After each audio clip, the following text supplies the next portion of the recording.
كرسي وعدالة النقطة دلكن إلا وذلية والنقطة بربر كدو فإذا لا يهنا وضع دم باقو مقال أندرس لدي جري شاقر نمقال أتني لما الدولة دي كلها جبل مد بمر على عوني ما أنت يا مالكو شاق عندنا مالكو سيدا سانا الله عنا يا مر maxay ahayd ummadu waxay wax ku noqotaa midnimo wada jir wax ku noqotaa hadii taariikhda islaamka la akhriyo rasuulka sallallahu alayhi wasallam ka soo bilaabno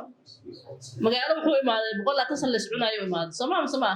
qof walba waa yaqaanaa laba qabiil 120 sano saddex jiil waa afartan diirado hadii soddon la jiilasho suuqa quraanka sidoo sheegay waa afar jiil labadaas qoys walaalay ahaayeen maadeeray ahaayeen magaaladaas yuhuudda soo degtaa isku dirtay rasuulka sallallahu alayhi wasallam waqti yar oo kooban ku mideeyay wixii isku haysteen iyo wixii dhawaalaba waa laga takhalusay magacooda ansaar loo bixiyay wixii horna waa dhiigagii diyooyinkii wixii waa la xaliyay dadkii kala imaado muhaajiriinta rasuulka mid ahaana iyo ayagina waa la sii mideeyay ismay aqoon xataa reer Madiina iyo reer Makka isku dhaqan xataa dadna qolana beeraley bay ahaayeen qorana waxay ahaayeen ganacsatay ahaayeen oo carabtiga u tarinay labadaba markii la isku wada darana asxaabu rasuulillaah sallallahu alayhi wasallam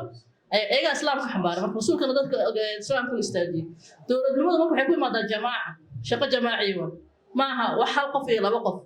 hadii walaalaha Soomaaliland ay go'aan maxaa soo harayo inta qayb iyo xukun aan soconayso gumaysi wuxuu ka tagay dhulka Sais Biko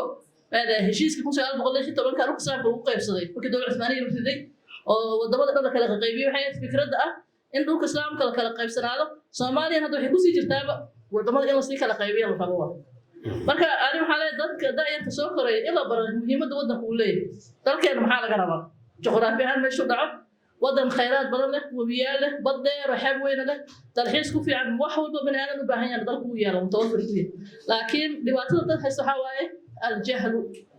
wa fikirka iyo dadka wacigooda hooseeyo daayirka soo koray ila baran tarbiya wadaniga muhiimada wadanka uu leeyahay iyo dalka inuu dadka dhanka wada dhaxeeyo oo dowladnimaduna aysan ahayn qabiil iyo hal shakhsi waxay noqonaysaa ma haatiin sidoo Malaysia akhri hal akhri oo dhalinyarada baro dad kala daadsan dowlad weyn maanta macnaheedu ka dhigay Singapore hal fiiris sidoo kala daadsanay maanta sidii meesha maray 30 sano gudahood waa hal jiil soo dalkaas meesha maray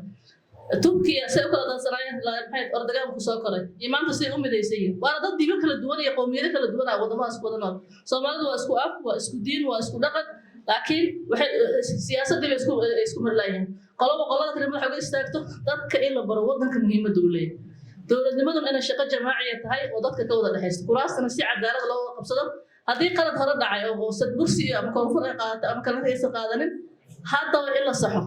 saxo oo kursi cadaalad u noqdo dalkuna in la wada leeyahay uu noqdo